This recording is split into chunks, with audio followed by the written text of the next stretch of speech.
Secondly, the fundamental question that ought to be asked is why the agreement was entered into in the first place. And as has been borne out by the reports of the PPA committee set up under John Jinapol's watch, the agreement was unnecessary because it resulted in excessive capacity development.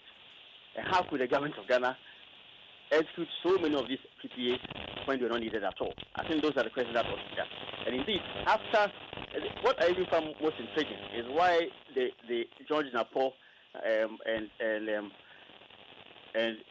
his former boss would execute plenty of these agreements and then afterwards set up a committee to review those agreements. The committees, the agreements had already been executed. The agreements had already been signed, and they were going to expose the nation to financial loss, and indeed costs were accruing under the agreement. Then later on, the same administration turned out to turn around to set up the PPA committee in September 2016. So clearly showing that the decision to enter into agreement itself was ill-informed, because you cannot execute plenty of these agreements with various parties and expect obligations to arise under those agreements. And then after the agreement had been signed, you then turn around to set up a committee to review the agreement, because you yourself had realized that was going to result in excessive capacity. And indeed, the costs here were very, very monumental.